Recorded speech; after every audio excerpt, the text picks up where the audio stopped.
Hi, welcome everyone. We're very excited to have you all here with us this evening. Today's webinar is part of the Reimagining Education for Equity course, which is available on Coursera. And the course talks about a lot of things, but the broad themes are on sustainability, inclusion, and equity. And the topic for today is for today's webinar is the politics of childhood, normativity, diversity, and educational practice. I'll introduce my moderator for this evening, Professor Poonam Batra. Welcome, Professor Batra. Professor Batra is the lead instructor of the course that I was just mentioning, Reimagining Education for Equity. She's also the co-investigator and India lead on the GCRF funded Transforming Education for Sustainable Futures Southern-led research network. The course Reimagining Education for Equity is based on the findings and the research that came out from this multi-year project. And unfortunately, Amir, our other moderator, could not join us this evening. So Professor Batra and I will be there. And I'm very excited to have with us today Vijitha Rajan, who is our speaker for this evening. Welcome, Vijitha. Vijitha is the faculty member at the School of Education at the Azim Premji University. Her doctoral research is focused on understanding the educational exclusion of migrant children at the urban margins of India. Her ongoing research projects are built upon questions of educational exclusion in the context of marginal childhoods in India. And I think broadly, this is the topic that we will be discussing today. So I'm very excited about hearing what you have to share with us today, Vijitha. Welcome. Thank you. Thanks very much. Should I begin? Yes, please do. Yeah. First of all, thank you, IHS team, for having me as part of the course Reimagining Education for Equity. Needless to say, it's one of a kind of a course, and thanks for having me here. And it is always a privilege to have a conversation with your PhD supervisor. So, yeah, I'm very grateful for the opportunity. I'll just share my slides. We'll have a few introductory thoughts being laid out, and then in the second half, perhaps we'll have more discussions. Yeah, thank you, Vijita, for bringing that up. We do have a question and answer box over here. So, everyone, please feel free to keep putting in your questions over there. We will address this in the second half of the webinar today. And once Vijita finishes her presentation, Poonam Batra and Vijita will have a quick conversation on this broad idea. So yes, hi everyone again. The title, as Garima said, is Politics of Childhood, Normativity, Diversity, and Educational Practice, which is a title given to me, but I thought it fits well within the thoughts that I've also had in mind when Professor Batra talked about this introductory session into some of the questions of children and childhood. So before we begin, I would like to collect some of your thoughts on children and childhood. So, what comes to your mind when you hear the word child? If you could scan this QR code, and there should be a question popping up when you scan, and you could just answer in a word. If a good number of people are able to respond, then it's fine. It's not necessary that each and everyone should respond. This is just to get a sense of your thinking. So don't worry if you're unable to respond. I have the QR code here as well. I hope the display is visible for everyone.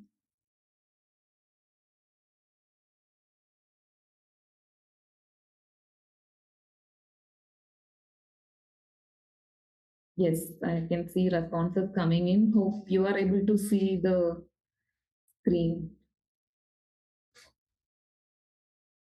So I can see development, curiosity, play, vulnerable, innocent, discovering, immaturity, free, play, learning, discovering, adventurous, small, joy, impressionable,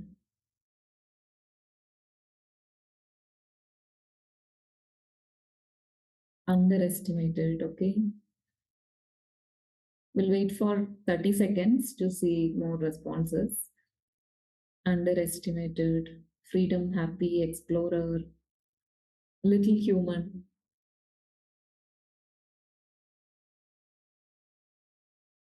inquisitive, misunderstood,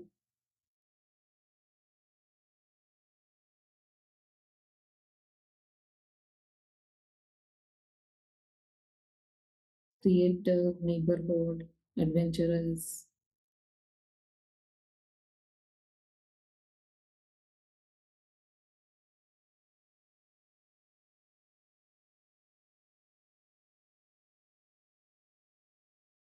pure,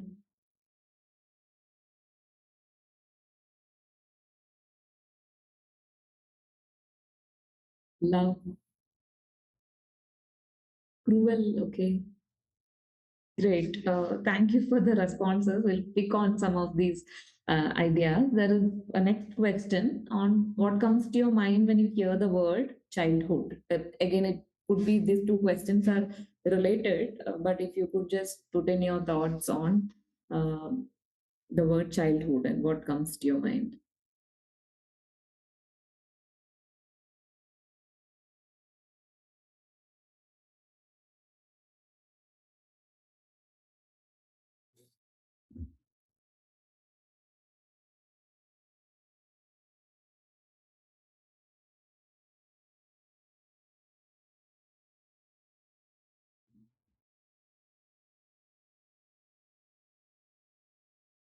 Okay. Many responses already. Playful, curious, freedom, creativity, foundational, new beginnings, nostalgia, joy, excitement, adulthood, play, innocence, freedom, formative, crucial phase of development,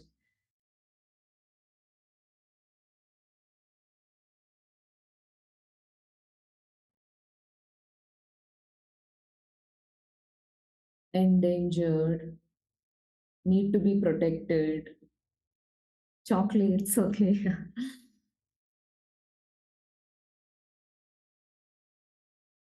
Adulthood.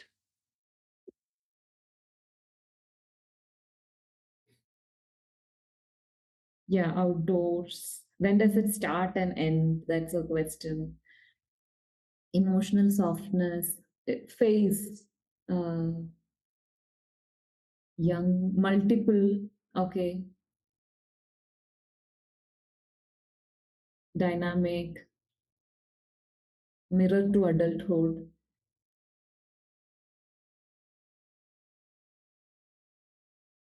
magical phase of life, little human protection, neighborhood. Okay.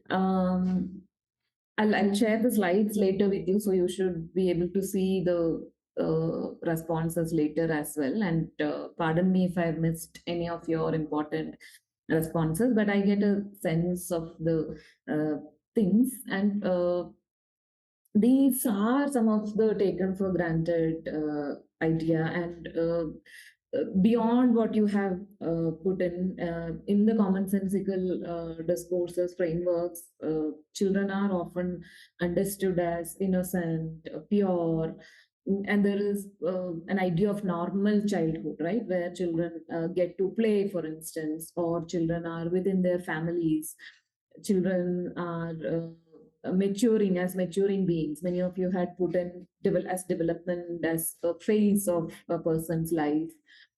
Children are sometimes associated with obedience or passivity, essentially because of their powerless nature or them being people who are not developed enough.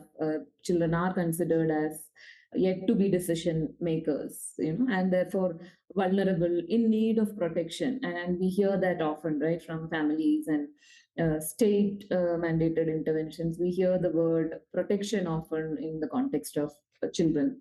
Schooling is another uh, idea which we closely associate with schooling. So every child is supposed to be in school, and in a natural sense. And children who are not in school are then not having normal standard childhoods, right? So we have our imagination of a certain kind of normal childhood, whether it be their engagement in play, their innocence, or their engagement with schools.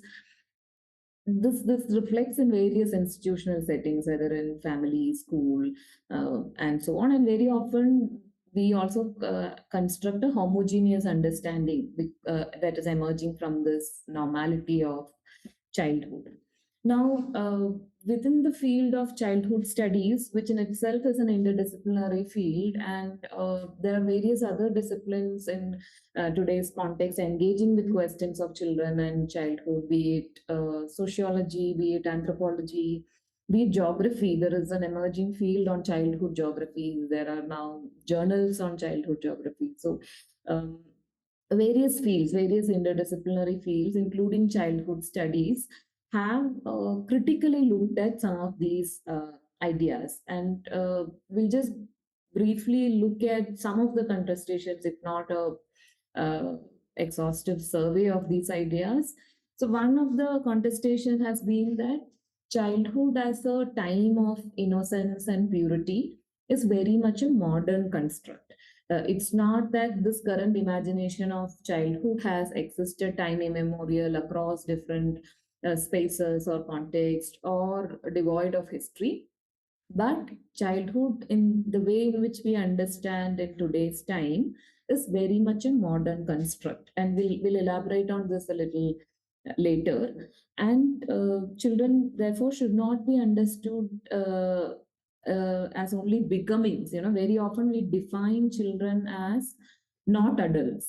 The adults as the other, adult as the other of the child is how we understand children. And that binary between adults and children are in this process of becoming adult. So many childhood scholars have critiqued that children should also be seen as beings rather than becomings, or rather, this binary between being and becoming, or the split between the child and adult, needs to be questioned. Another associated argument has been that childhood is not universal but multiple, and in the responses also, some of you responded that in your idea of childhoods, you said it's multiple. I'm not sure if you meant it in this way, but there is that argument that childhood is not universal but multiple and cultural, and it varies with time and space, and therefore.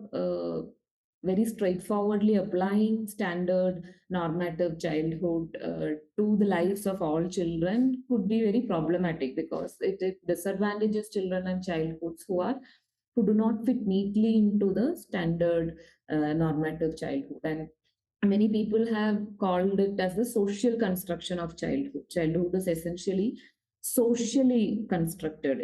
There is no sacrosanct natural childhood that is available to everyone, that applies to all contexts irrespective of time and space. But childhood is very much socially constructed in a specific context, and as an extension of that, therefore it's not disconnected from the larger social structures like caste, class, or gender, or disability. Another major thread in these emerging discussion within childhood studies and other fields is the question of children's own agency. Are children passive? Are children powerless? How do children engage with their own experiences. And many people have made an argument that children should be understood as active members having their own agency in the larger social world, and they do exercise their agency in varying ways, although in a relational sense, where we are not talking about agency in an absolute sense, but relational, situated within the larger structures. And one of the foundational work that has led to some of these ideas within childhood studies, the entire paradigm of social construction of childhood within sociology and various other fields, is the work by Philip Aries called as Centuries of Childhood. And I'm sure some of you might have read or discussed this work, where he argues that childhood as a distinct and valued stage of life is relatively a modern invention in Western society. And he's specifically talking about the French society. And he says, along with some of these ideals like individualism or a tight knit family, a nuclear family, ideas of child specific ideas on childhood are emerging to in the modern time. And he contrasts that with the imagination in the Middle Ages, where children were considered, or he argues that children were considered as mini adults. So children were not as a separate social entity, but they were considered as mini adults. And he makes this observation by looking at a number of sources: paintings, diary, games, uh, portraits. For instance, by looking at portraits, he says that during those times there weren't much differences in the kind of costumes that adults or children wore, whereas in today's time, there's this entire market of children's goods, be it clothes, be it toys, play materials, play arenas, commercialized play spaces. There's an entire market on children's goods, and childhood itself is commodified, and there's a lot of literature on that as well, how childhood is commodified. So the way in which we understand childhood as this distinct stage did not exist, and then that is the larger argument that Aries makes in this book. And he specifically talks about how education was also different, and how some of the basic characteristics of medieval education is different from that of our modern schooling. For instance, this idea of age grading, in medieval education, gradation was not so much prominent. When you say gradation in current times in modern schooling, one of the core aspect of it is children progress through different stages of schooling through this age grade metrics, right? Every children of 5 year age enroll in first standard, and after 1 year of prolonged or 1 year duration, and then they move into the next stage of schooling, right? So this age grade development is very much related to how modern schooling has emerged in a specific sense. Whereas Aries says this idea of gradation, idea of age itself is very new. Age as central to the construction of childhood is very new. And various people have picked on these ideas, looked at it in various contexts, and the field has, there's a lot of work that has been done in this area.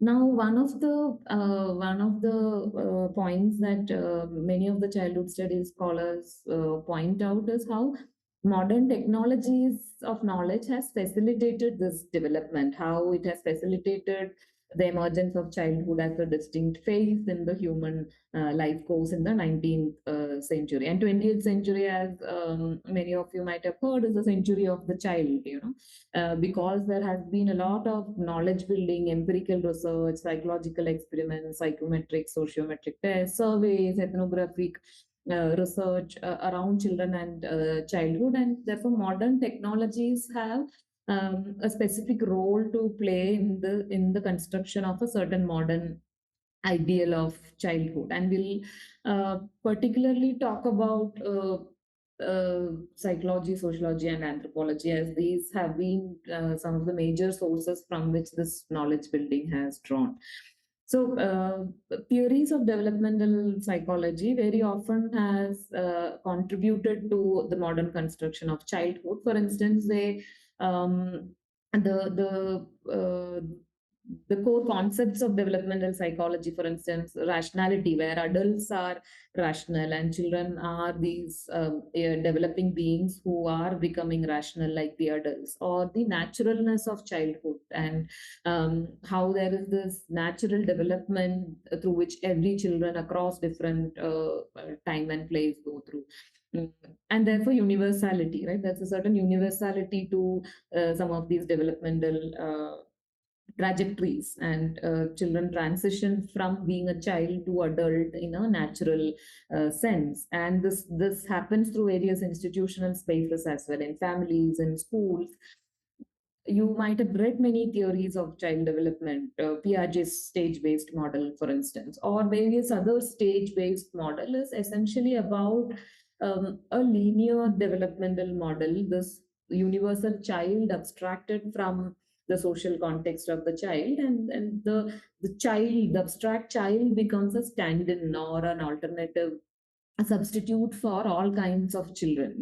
Right? In that sense, the many theories of developmental psychology has contributed in earlier days, and within different disciplines. Of course, there are contestations within psychology, within sociology, but I'm still talking about the early 19th century construction of childhoods and children, and therefore theories of developmental psychology has played a major role in understanding childhood as this universal category, and understanding children as these natural developmental beings, a certain sense of teleological development. Now, sociology theories from that direction has also been very similar to the theories of developmental psychology, particularly theories of socialization and the functionalist school of thought, where children are again seen as passive, irrational beings, and it is the adult's responsibility to socialize children into this larger social world of adults, and institutions like family and school are seen as then mechanisms for socialization. And like I said, there are contestations, like the new sociology of childhood is an emerging area from 90s, which has critiqued some of these assumptions, but the earlier formulations has considered children as passive, children considered children as different from adults, developing in a certain manner, a pre-social being. This pre-social child is being developed into a more socialized adult. Anthropology, so I mean, the social child as a social being, but more as a passive social being, is what emerges from the sociological construction.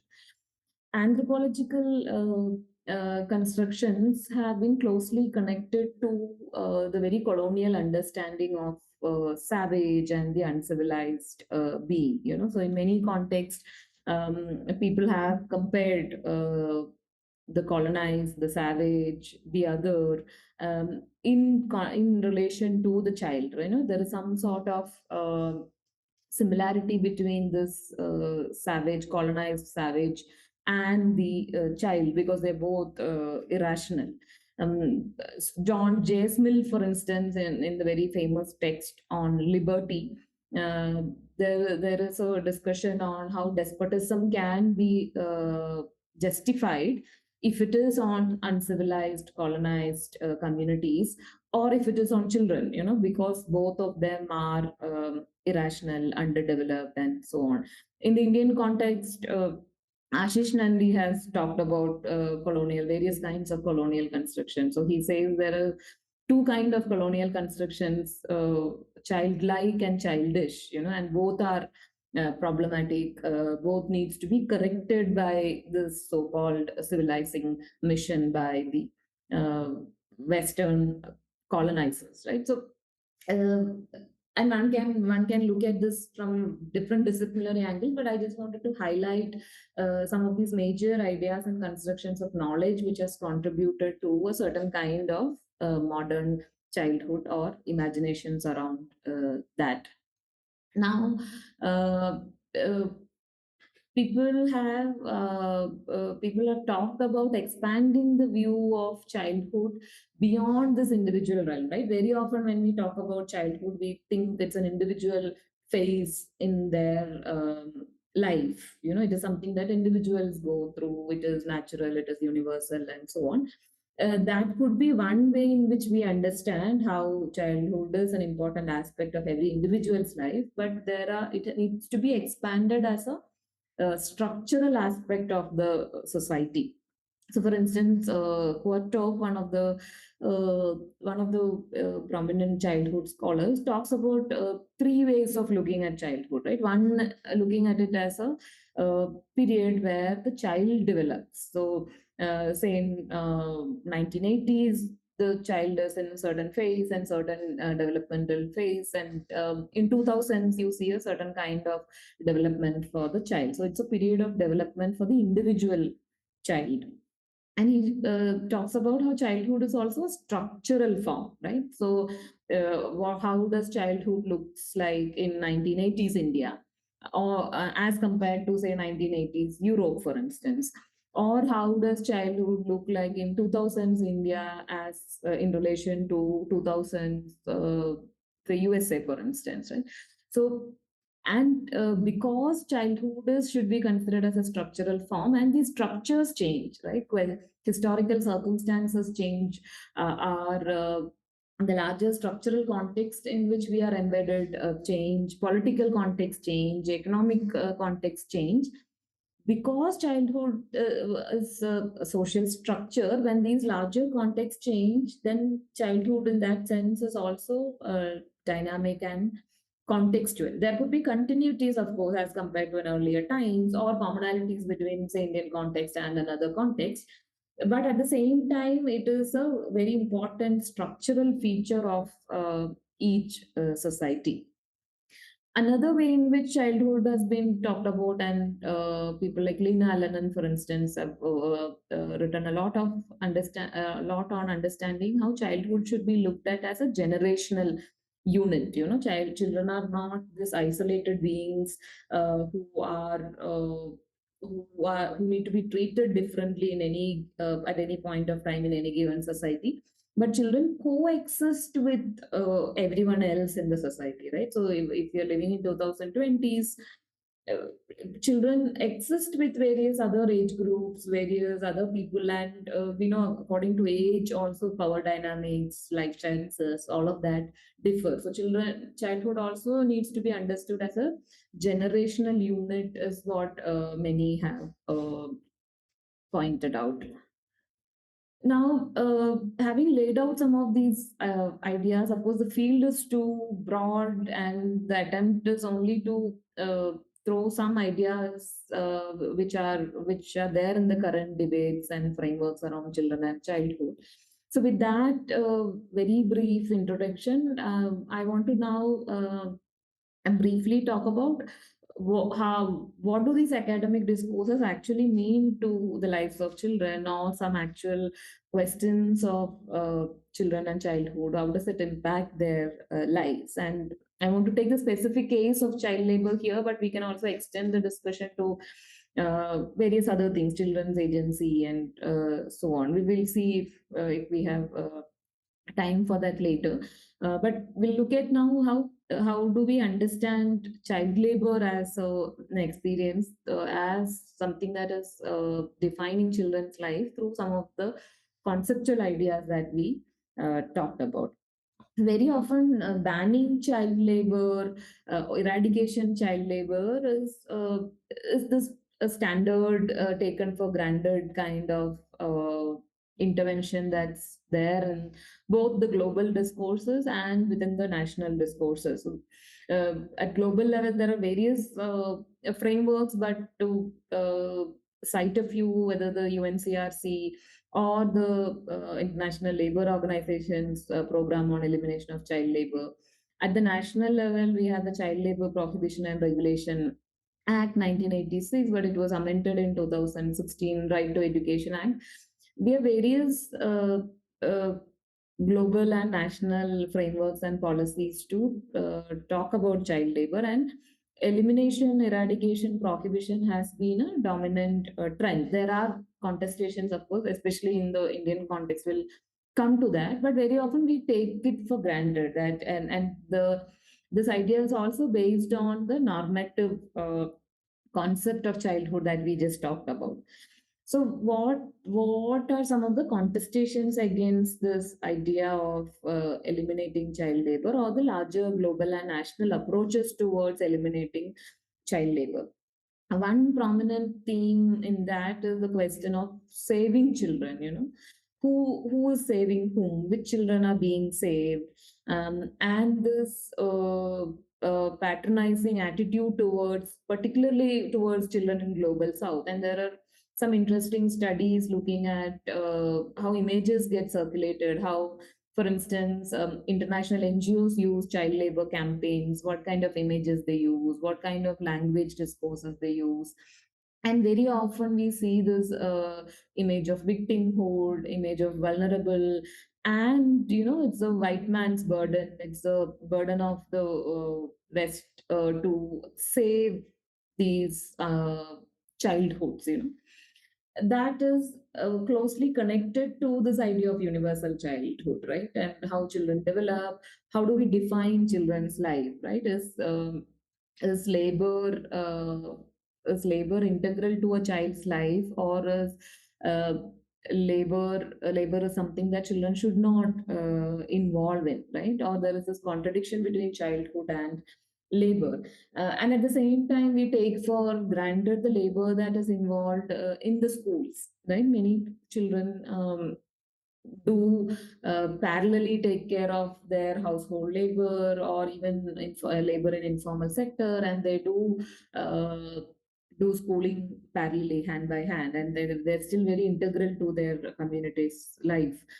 And schooling a natural solution in itself, because just because you take out a child from child labor and put the child in school, we are not really resolving the issue, right?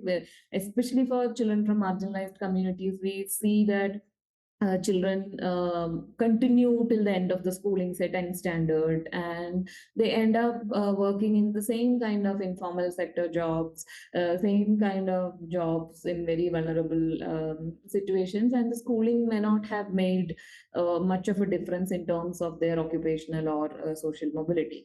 And the learning experience in itself, in many contexts, is, if it's substandard, it's based on rote learning. There is a lot of social hierarchies within the schools, which then denigrates children from marginalized communities. And so school experience within the sites of schooling are not necessarily inclusive always. So when you say one solution to child labor is schooling, that is not really addressing how schooling itself can be a space of exclusion. This is not to say that child labor should be prevailed, or we shouldn't talk about uh, children being in school, but we are trying to point out some of the contradictions in how these global and national frameworks try to approach this aspect of child labor, without looking at children's own context, without looking at the experiences of laboring children, without problematizing the exclusionary dynamics of modern school itself, right? And actively devaluing certain childhoods. So, laboring childhoods in this context becomes an outlier. Laboring childhoods are non normative childhoods, so to say. And therefore, the larger question of, are then children's rights generalizable at all? If we say that, childhoods are multiple, childhoods are always culturally constructed, there are different kinds of childhood. Can we talk about universal child rights at all? And many people, childhood scholars, have talked about this duality, right? Olga Neuenhuis is another childhood scholar who talks about these two polarities, abstract universalism and cultural relativism. And her argument is that both could be problematic, right? On the one hand, universal rights doesn't acknowledge multiple childhoods. It has a very Western middle class imagination of child as a normative category. It actively devalues other childhoods. It has such approaches have a very patronizing way of engaging with children and childhood. It doesn't look at culture, structural context. On the other hand, cultural relativism might also tend to essentialize cultures, romanticize cultures, right? And of course, there are many practices which we know are not acceptable, which are violating children's dignity, and that those needs to be stopped, right? So going to the other extreme is also problematic, because we are in that sense legitimizing the structural inequalities by saying that there are different childhoods, and all of the childhoods need to be equally valued, right? And like, for instance, Shraddha Balgopalan, who's a very eminent childhood studies scholar, she asks that, yes, using these multiculturalism or frameworks of tolerance, we acknowledge multiple childhoods, but do we desire it? So when we say that the laboring child or the migrant child or the girl child are culturally different childhoods in different contexts, do we also desire these childhoods, right? And a response to that question will help us understand there is a certain imagination of justice and dignity there, and something which directs us to some sort of children's rights, right? So again, this debate helps us understand going beyond the polarities, and looking at the actual lives and experiences of children, and what is in the best interest of children, and who gets to decide the best interest. Is it family, is it state, or is it children themselves?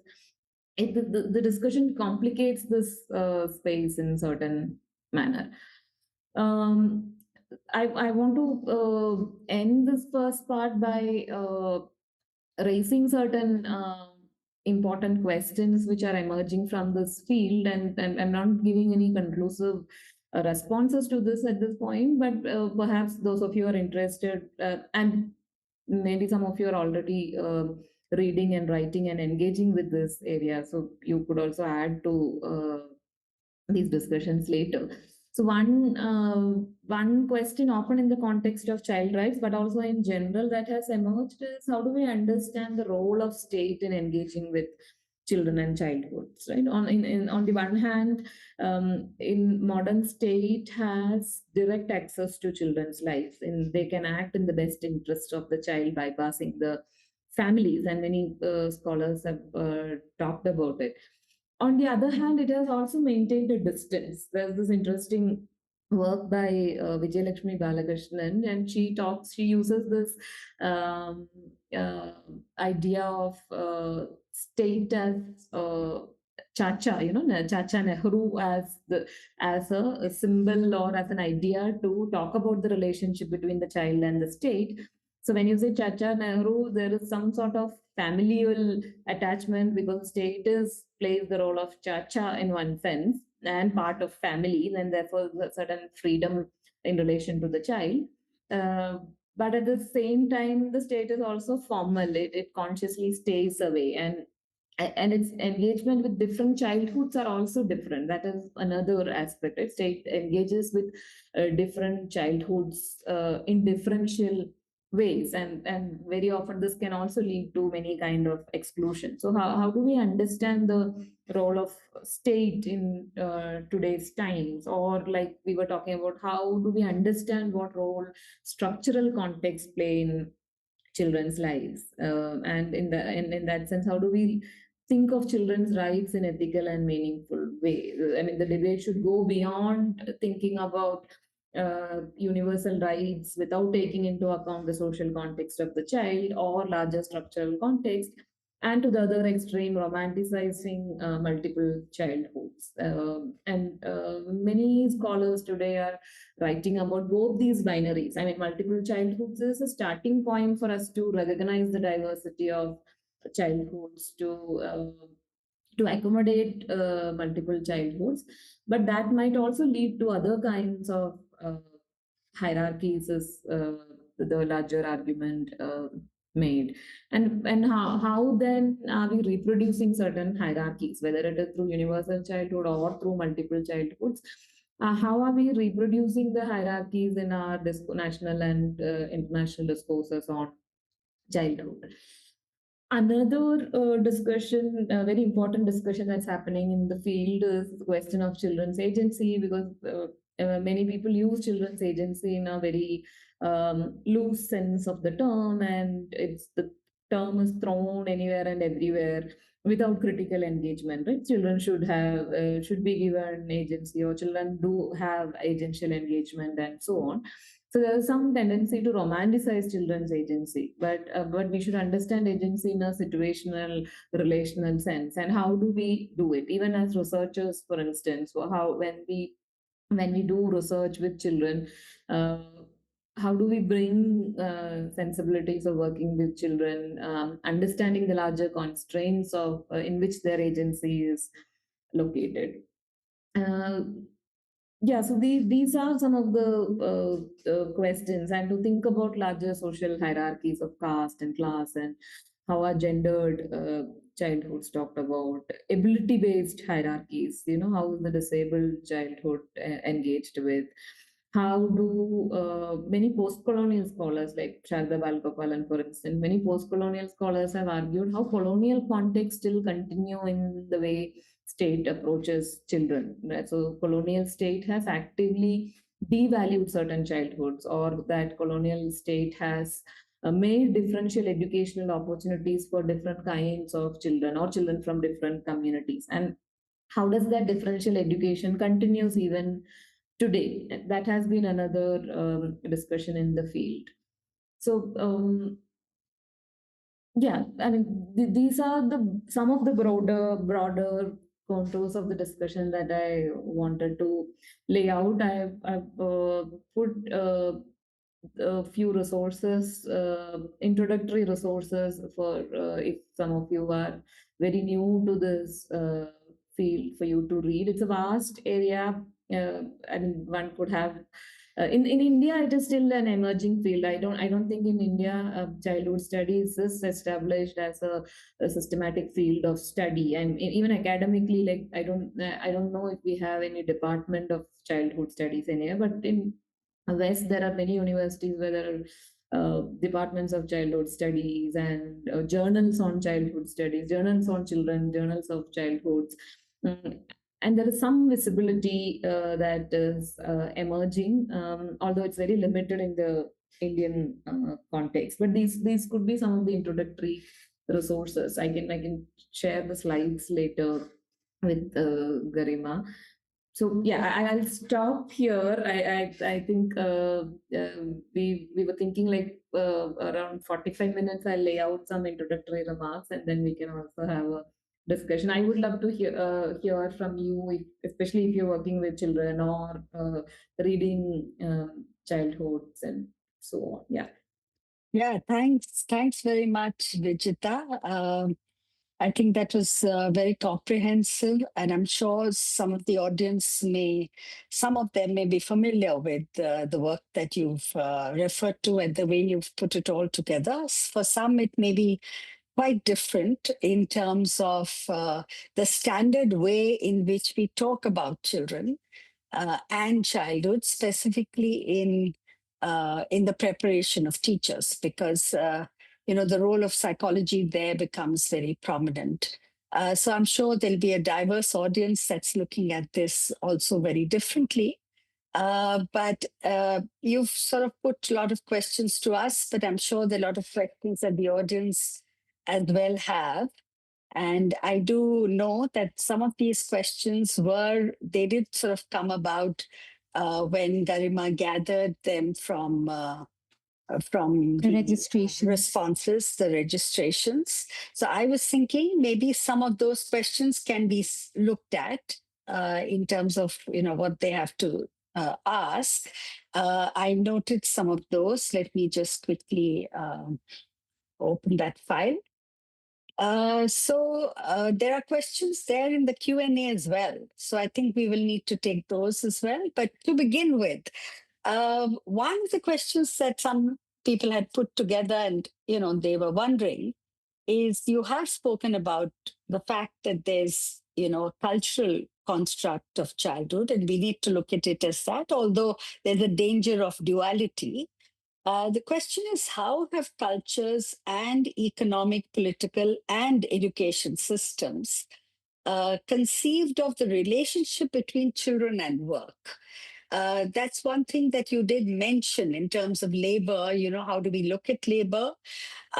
So this is I remember that there is work done within our own Indian context as well, questioning the universality, the idea of universal childhood, but also looking at critically at how we don't need to look at labor as something that we need to secure children from, or in a sense, sort of bring into center stage the idea that children need to be, they're tender, they need to be protected, they need to be saved, something that you talked about. But any thoughts on how these larger systems, look at the relationship between children and work, specifically because you do come from a research background of looking at labor, looking at migrant children as well. So a quick response to that and a couple of others I will talk about. Yeah. Yeah. Yeah. So some of my initial thoughts are that that relationship in itself is very complex and has not been uniform across contexts, right? And in some contexts, labor is seen as exploitation, but in various other contexts, it is seen as situated learning through apprenticeship and contribution to the family, or even how it contributes to the relations of care within family, sibling care, for instance, right? When we we in the context of migrant children as well, or even in many urban informal contexts, we see children care, so sibling care, for instance, as taken up, and children as young as 3 or 4 take up sibling care. And I mean, from a certain kind of middle class sensibility, it might appear as exploitative or devoiding children of their childhood and so on. And it is. And I'm not suggesting that there is no exploitation. Of course, their parents work in informal labor settings. They're actively exploited in the capitalist accumulation and so on. But to step back and think about what does sibling care mean to the children, to the families, what are some of the conditions which make this possible, and how are children actively exploited? And that is something that people have talked about in a critical sense, that how children's labor has always been critical to sustaining the capitalist mode of production. So in many instances, we will see, for instance, certificates being manipulated to reduce the age, to show that this the child has become now an adult of 18 years age, and then the child can join workforce. So many people whom, and the employees are very complicit, contractors are very complicit in this process. They say that we don't have child labor, we don't encourage children, we don't permit children in our facilities according to law, but then that is not always followed. Even in case of migrant children from my previous work, the recurring idea of this normative standard childhood has always been there. And these some of these children were not always necessarily laboring in the sense of labor where you get paid in a formal or informal economy outside the house, but many of them were in the household labor, like sibling care, maintaining the house while the parents are away, and so on.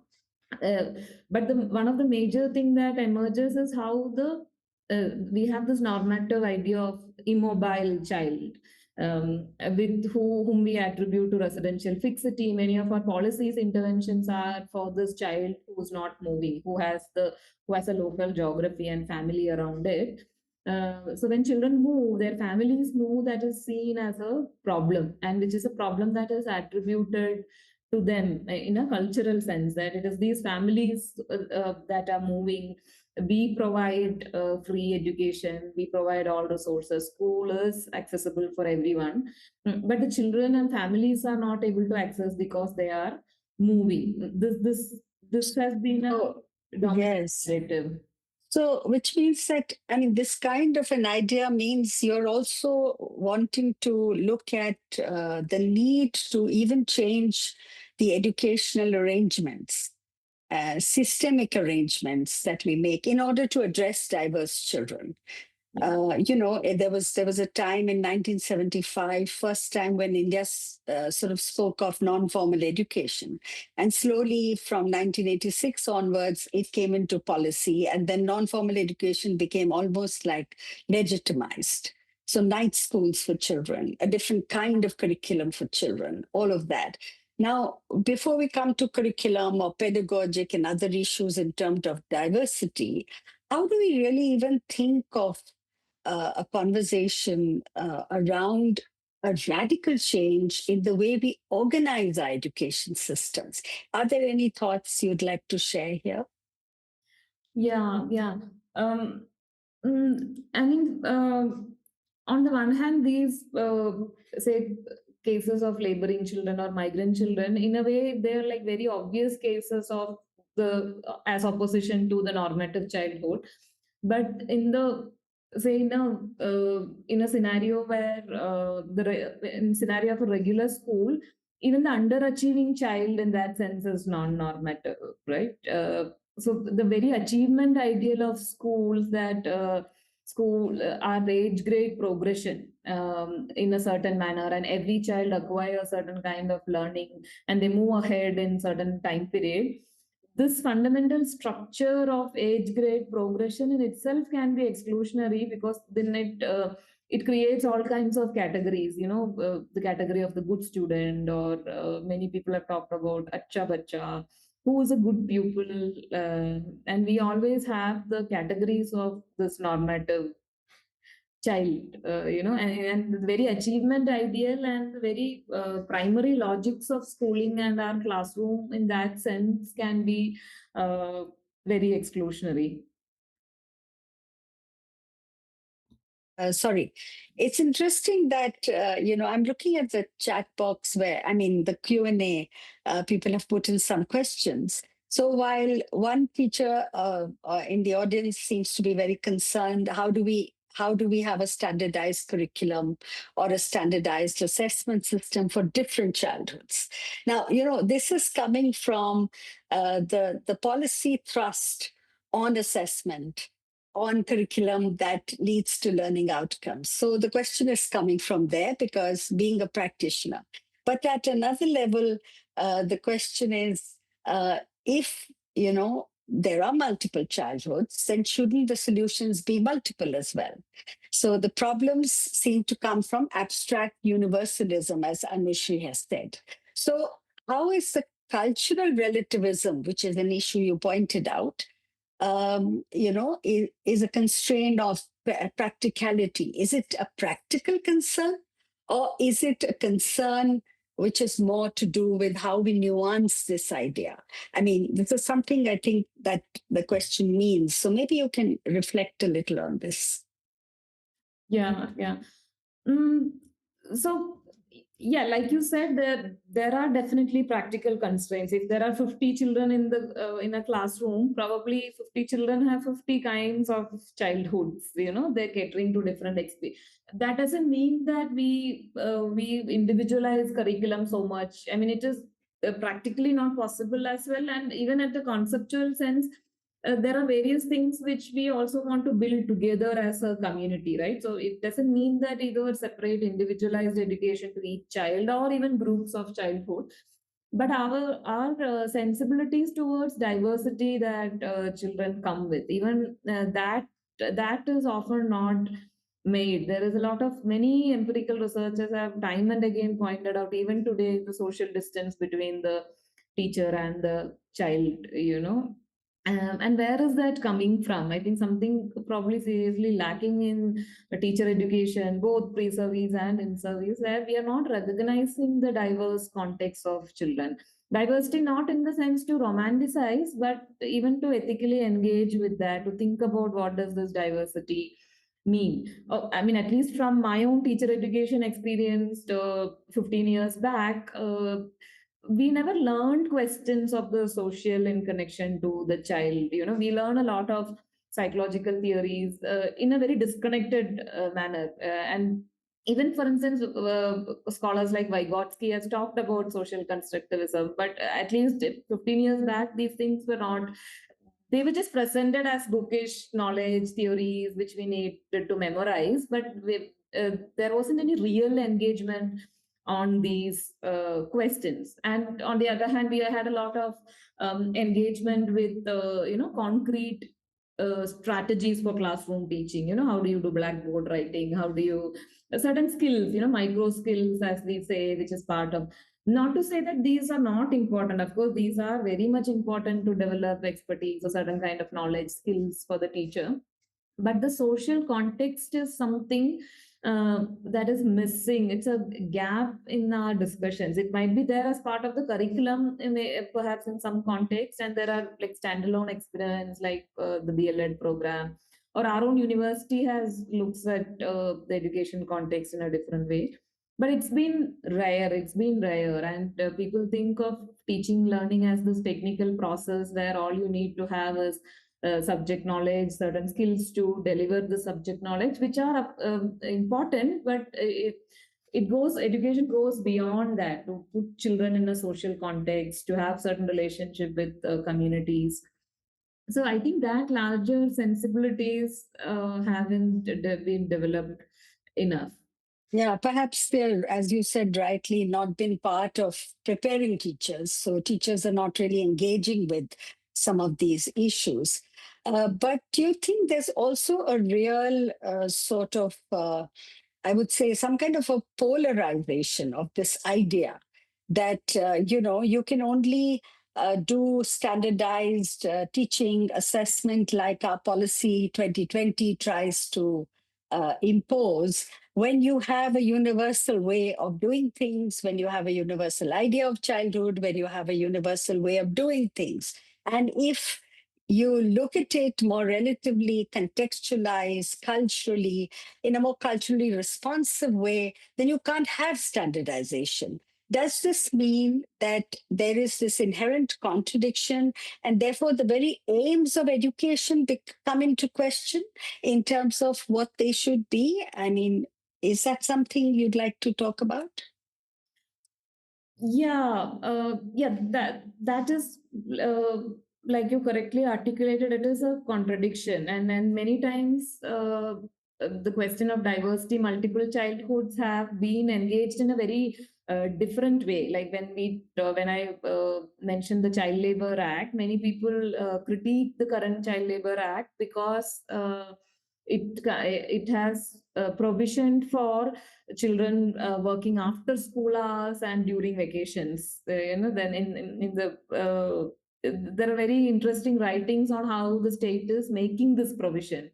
And one justification for this is being sensible to the cultural context, and because some communities need to work, some children need to economically support their families, and therefore they need flexible educational provisions. And earlier you were talking about the emergence of non-formal education context. This has been one of the justifications used, that childhoods are different cultural, and therefore different children can have different education. In the, I mean, one example that I'm remembering from the research with migrant children is one of the officials, education officials, said in one of the major meetings with all the NGOs.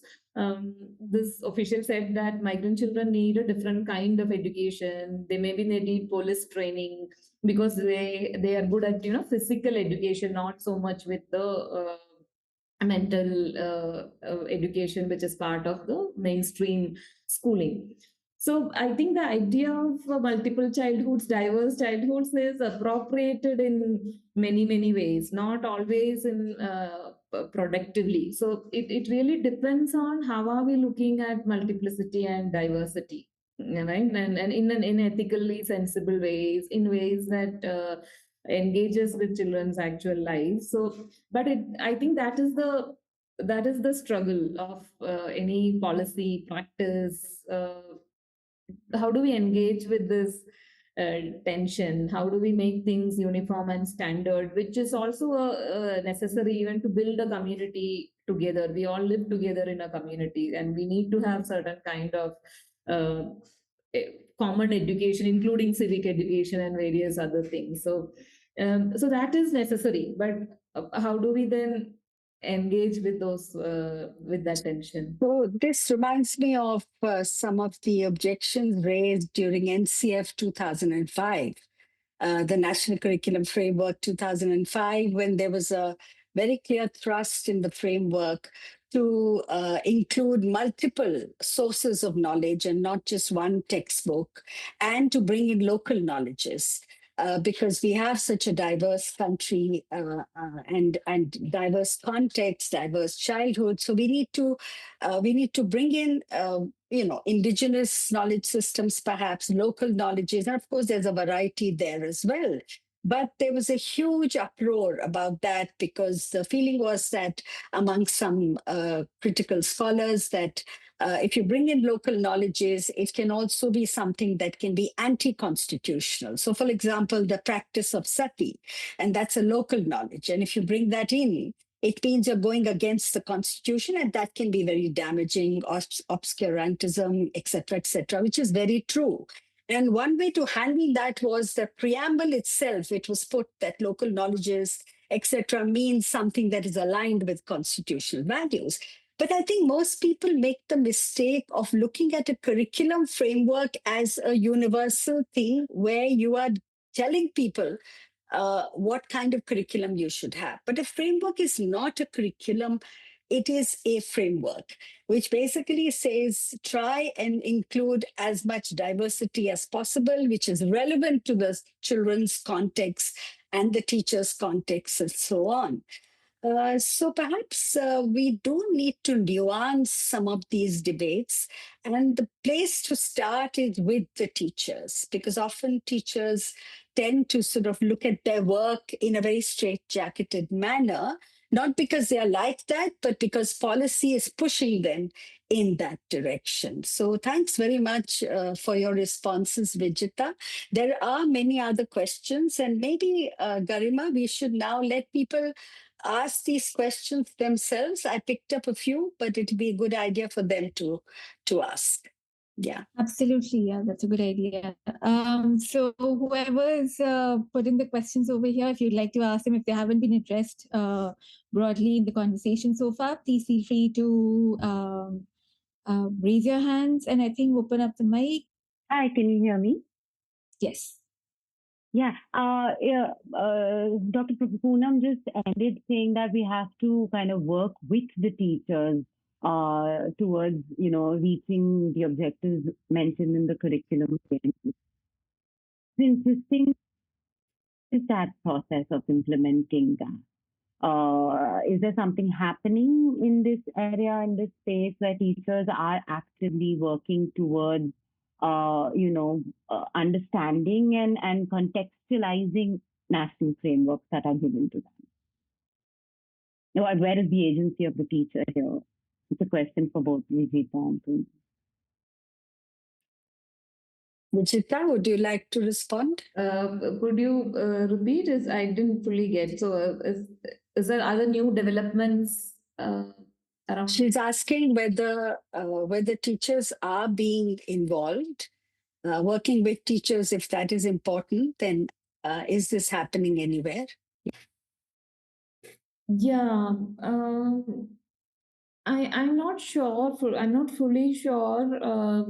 But my understanding has been that even when teachers are involved, it is in a nominal sense, or only very few in a representational sense are included. And we have this very top-down model of sharing some of this knowledges as well, right? So one, it is very limited, and that is not just in case of teachers. I think there is a lot of narrowing down of public spaces where people are able to engage in dialogue and deliberate social policies, not just in context of education but in general. And And in that sense, teachers, although they are the central leg, at the end of the day, everything is mediated through the teacher, right? The curriculum is mediated through the teacher. The pedagogy is primarily anchored through the teacher.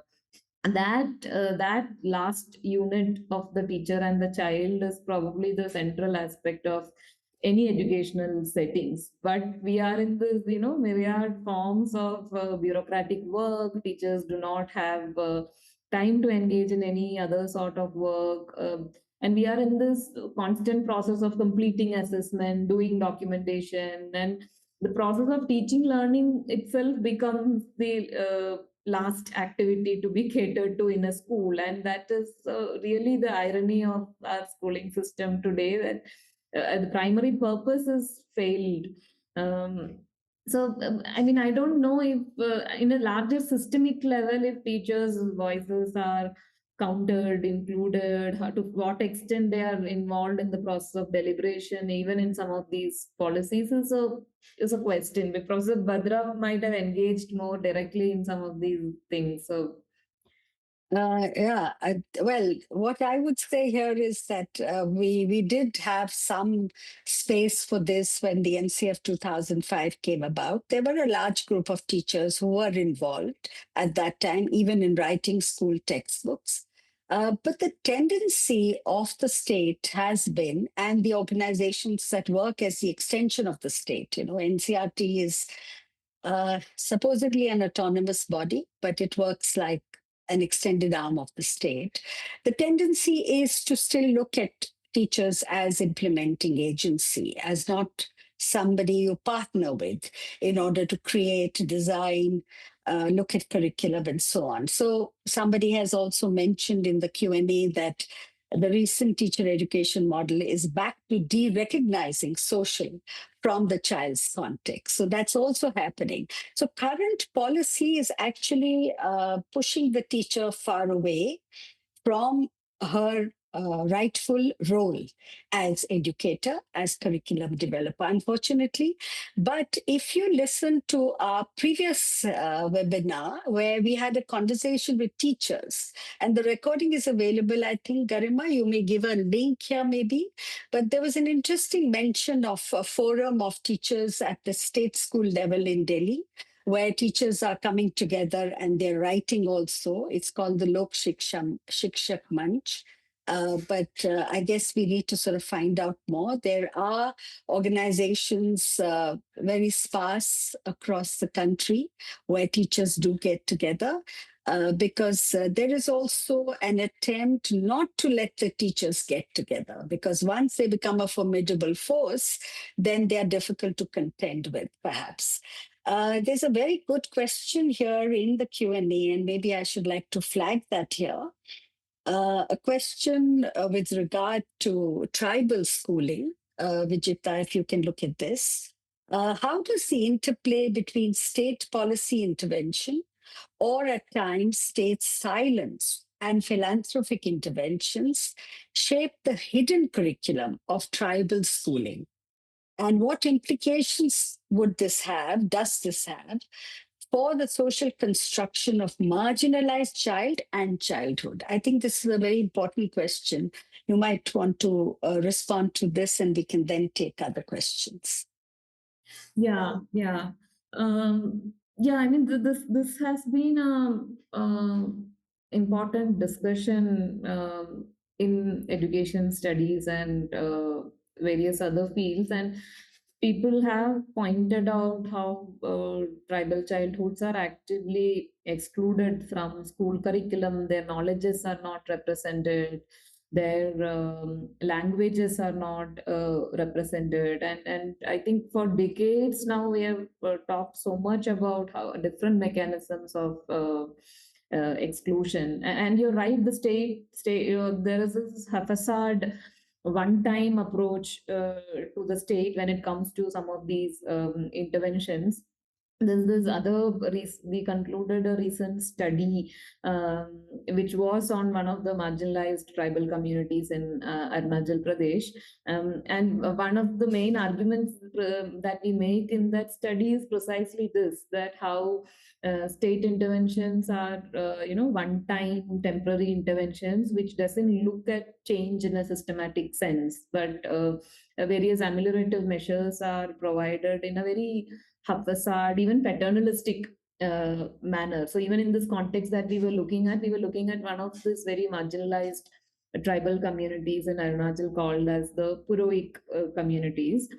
And we could sense various kinds of mechanisms which makes the process exclusionary. For instance, the community was earlier called as Sulum, which means a slave, because they were in a bonded labor relationship historically to this dominant community. But the term is now considered derogatory, but in many teachers, children said it's still being used in the school spaces, or that it's Nishi is the dominant community. So it's Nishi language that is largely used in the everyday interaction of schools, which then marginalizes these Purohik children. And we were particularly looking at one of the resettlement colonies in this town called Sepa. It's called as the Arunodaya colony. One of the major things that we said is, on the one hand, it has provided some limited social mobility to the community, because this rehabilitation colony itself provided some access to the town, some access to educational awareness, and so on.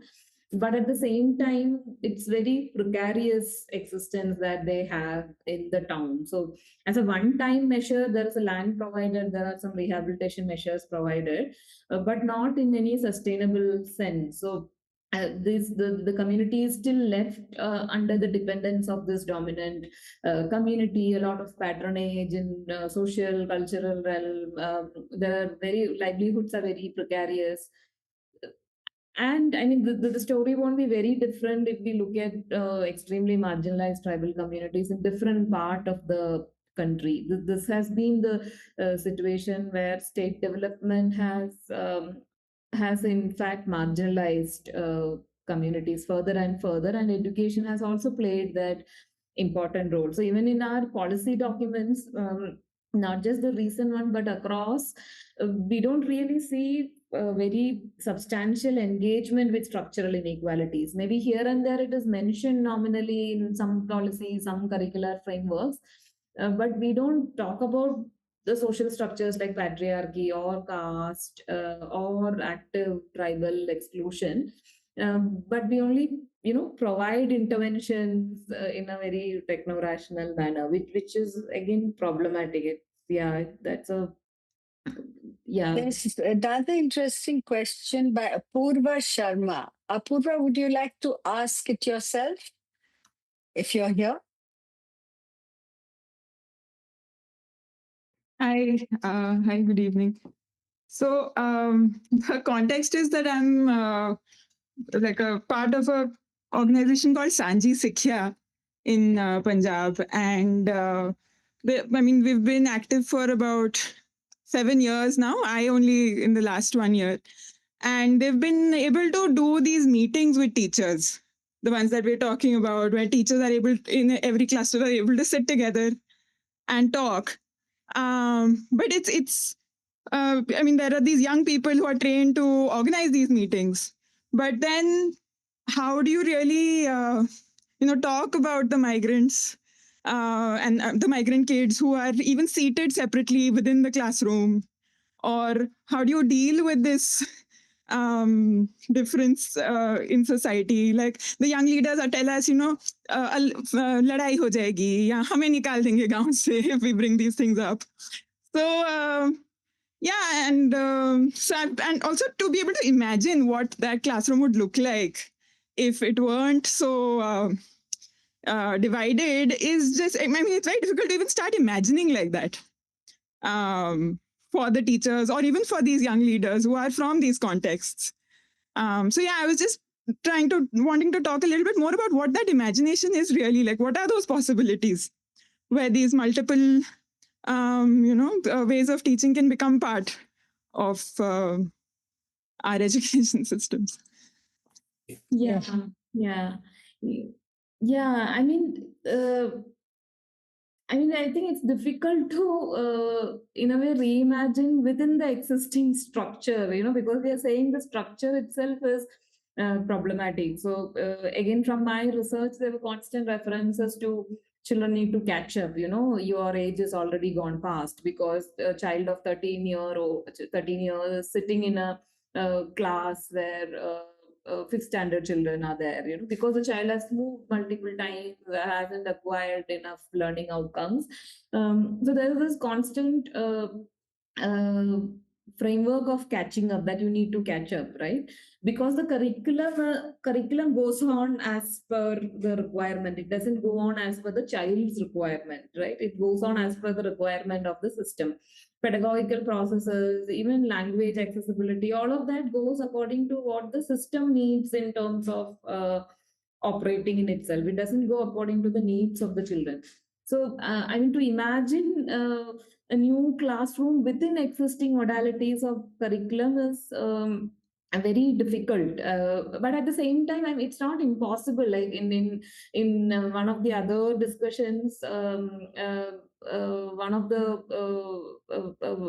we discussed about this idea of how Navodaya Vidyalayas and Kendriya Vidyalayas, for instance. Kendriya Vidyalayas to be precise. Kendriya Vidyalayas are schools for moving children, right? Moving families and children. Although the curriculum is standardized because certain languages and so on, there is provision made in a more resourceful context. Accessible education is made available in a resourceful context for middle class communities, right? So it's not that we don't have any kind of model for moving children. We do have different models, and even there are different experiments in different locations. Even in Bangalore, there are organizations. For instance, Gubbachi is a very well-known organizations working in Bangalore with migrant children. So they have this very flexible running curriculum where children go back to villages for 3-4 months. They come back and they're able to pick up on that learning ladder. So the curriculum is, in that sense, very much flexible. It moves along with the child, but not necessarily compromising on the outcomes and providing a substandard education, which is what we see often in the name of alternative education or alternative experiments. We see a very diluted curriculum given to the children. There are standalone experiments which has looked at curriculum differently and helping to get these children meaningful education, but again, not at a systemic level. In the analogy that comes to my mind in one of the articles, some of you might have read. I think I don't remember the exact title. I think it's around detention and non-detention, where Rohit Dankar talks about curriculum as a ladder. So in our current system, we have curriculum as this linear, progressive ladder, and anybody who do not progress in the pace that we want will become an outlier, whether it's a migrant child or it's an underachieving child within the classroom, even though the child is not moving. But we need to look at the curriculum more in alignment with what the child's needs are. And it's not easy, especially at a large scale. But the experiments like the one that you said, Apurva, like teachers meeting, teachers collective, I think these are probably starting points to begin conversations, to rethink even in our own ways, if not in bigger systemic ways, which might take a lot more time. But in our own small experiments, how do we come together? How do we enable meaningful learning for children? And I'm just thinking a lot. I don't know if I responded to your question appropriately. Yeah. No, this is actually also very complicated because it's related to various other issues. For example, capacity itself. I mean, if young people are coming and training teachers, where are they coming from? Today, the space where all sort of alternative, if you may call it, is happening is largely through corporate organizations that have come into the space of education. and people working there may not necessarily even have a formal training in education. So today, everybody's talking about curriculum and pedagogy as if it is the most non professional thing going, and anybody can talk about it. So I think capacity is also an issue. And somebody raised this question, which is connected to this, I would say, saying that even if teachers themselves don't do scholarly research, the point is, how do we get scholarship that you're talking about today, Vijitha? How do we get them to teach us? And I think these are very real questions. Uh, Even during NCF 2005, one of the key problems with that was that the NCF 2005 and the textbooks that came, which were cutting edge textbooks, now they've changed completely, they couldn't get to the teacher because there was no attempt to engage the teacher with these materials. So in India, there are several, I think, small sort of islands existing. Like you spoke of one example. With tribal children, there's very interesting work that's going on in Gudalur, which was part of our TSF project also, where they've been working with tribal communities and trying to actually develop the capacities of the local people there who can then work with children, even in terms of curriculum and so on. So I think that becomes also a key thing. One is, as you said, if resources are there in a model like Kendriya Vidyalaya, which talks of moving children amongst the middle class. The other is that you really, I mean, resources is an issue, but it's also a question of capacities and imagining that there are ways, diverse ways of doing things, and then developing that capacity. Perhaps we need to learn from some of these smaller experiments that have been having in India, have been taking place in India all across the country, but we don't sort of network with each other and we don't learn from each other. That's also a point. But it is a very hard task. It's not easy. But yes, we do need to sort of contextualize it and not follow a model developed in Bangalore or in Gudalur to another state. We can't also just borrow because the contexts are different.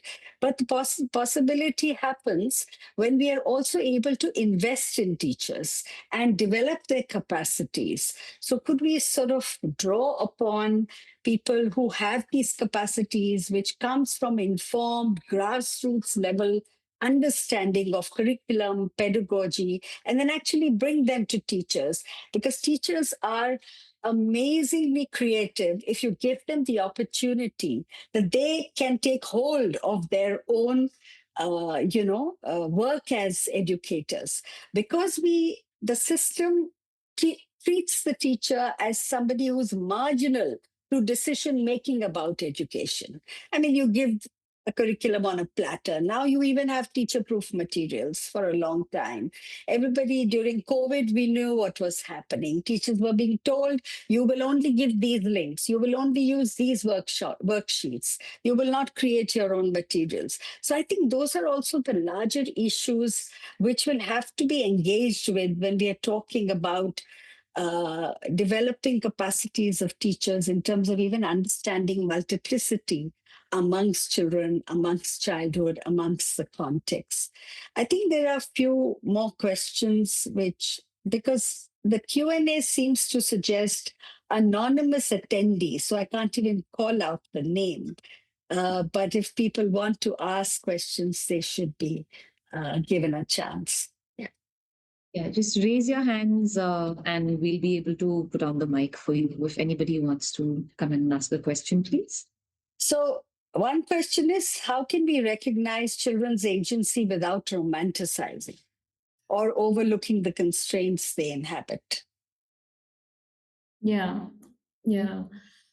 Yeah, I mean, yeah, first of all, I mean, is it possible to retrieve children's voices in a very, very purest, sacrosanct way? So it's actually a question. Although we say we want to, there is this, I don't know, some of you might have read this. I don't know if I'm pronouncing right. Kodomo no Shiten cafe in Japan, so that this cafe has equipments, furniture, or even certain sensory experience from the point of view of children. So you people get to experience what it means to be children. How do they see the world? In a very sensory sense. So, I mean. Can we actually adopt a lens like that where we can see like children and we hear their voices? It's very difficult because even as a researcher, for instance, children's voices are always mediated through our interpretations, right? And many times when we say research based on children's voice or children's participation, it is actually our interpretation of voices and participation that takes up, and we in that sense we sort of tend to present children's narratives as if they are directly from the child, but it is actually what we choose, how we interpret, what frameworks we impose, and so on. And not just in research, it's always mediated through adult perception, we as adults. So I think one needs to very reflectively, deliberately bring in that sensibility of looking at children's voices, knowing that it is mediated through you as an adult, whether it's a parent, whether it's a teacher. We are interpreting also children's voices.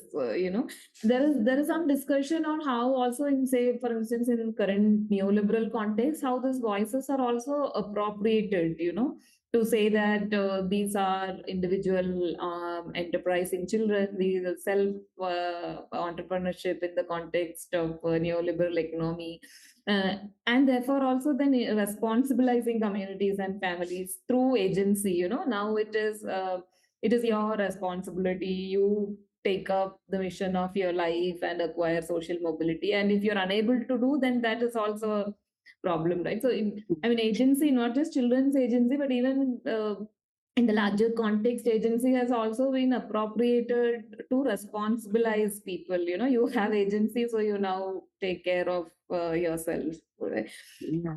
Yeah. There's a young scholar who's wanting some needs, some sort of references in the area of childhood and parenting, specifically asking whether there is work done within the Indian context or even in the international context to please give us some sources, some references. So if we have perhaps a list of references, we could have it available. Garima, how do we do that? Yes, we can share the list of references that I think Vijitha had at the end of her presentation. We'll add that in the email that goes out later after the webinar with the presentation itself and the recording. Yeah. So we can access that. Yeah.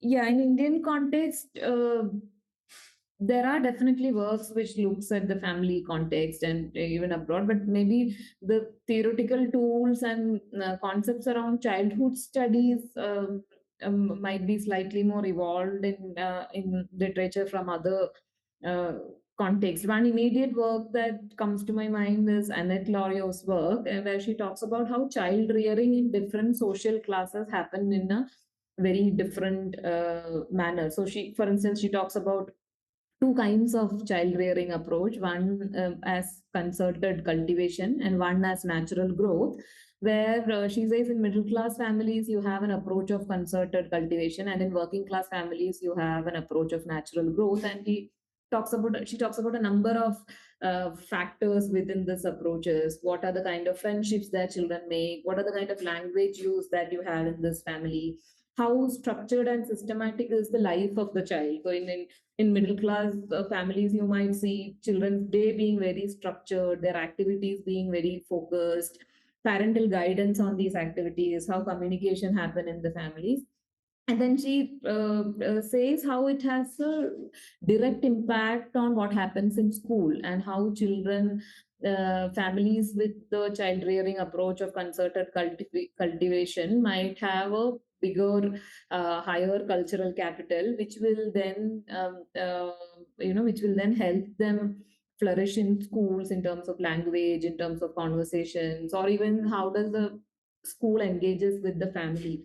And so there are different ways in which a school engages with middle class families and working class families. So yeah, I mean it's an interesting area to look at how do what kind of childhoods are being developed in these families, and how context, like not just class, this particular research is talking about social class, race, in the US context, but in Indian context to think about caste, gender, and how do families mediate, what impacts it has on school spaces. uh, yeah, it's an interesting area to look at.